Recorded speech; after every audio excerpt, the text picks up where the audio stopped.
In the lead up to the federal election, I was continually nauseated by the conga line of Labor Party identities expressing their shock and horror at the revelations being aired at the Independent Commission Against Corruption against former state Labor ministers Eddie Obeid and Ian McDonald.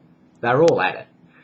Sam Dastyari, John Robertson, Senator Bob Carr, Matt Thistlethwaite, Graham Richardson, Stephen Loosley, Bruce Hawker, Tony Burke, Anthony Albanese, you name it, they were all horrified. They were disgusted, shocked that this could have happened within the New South Wales Labor government. In the case of Obeid, let's take them all at their word, that all of these Labor luminaries were totally duped by Obeid and they had no idea of what rorts he was involved in over a period of years. If that's the case, what a bunch of dullards. Working on the basis that Obeid was too smart for them, he pulled down all their pants, smacked their little dumb botties in public. Then surely it must follow that the ALP got the result it deserved at Saturday's federal election. If Obeid is too smart for all of these people collectively, then they are too dumb to be trusted with government. But in the case of Obeid, he must be a genius, being able to totally bamboozle all these smart people, or so-called smart people, within the ALP. Sky News' Paul Murray got it right when he called some of the mea culpas from Labor luminaries as BS.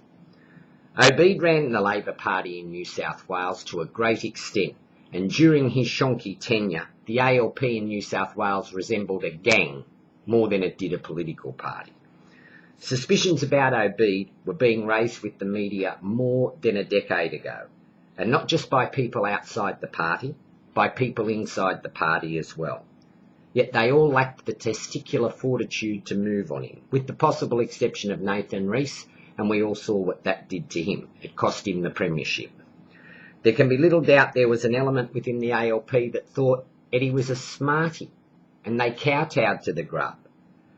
In a somewhat ironic twist to the findings at ICAC, while Obeid and McDonald have been found to have acted corruptly in the matters before ICAC, the matter of prosecuting them now lies firmly with the Director of Public Prosecutions, and this is where the pressure mounts on the New South Wales Liberal government.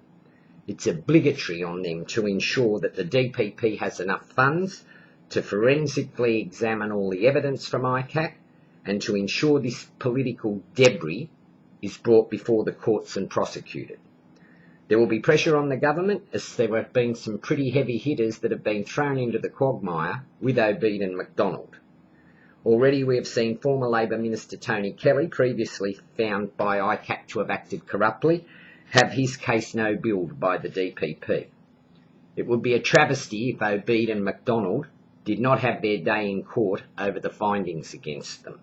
It's my view that it's incumbent on the New South Wales government to ensure every measure is taken to ensure that these people are tried in a court.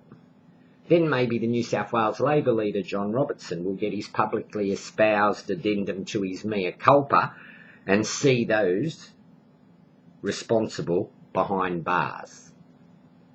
Another issue is that there is a lot more that has not come out at ICAC that may well come out in a court of law. It will be interesting to see what happens from here on in.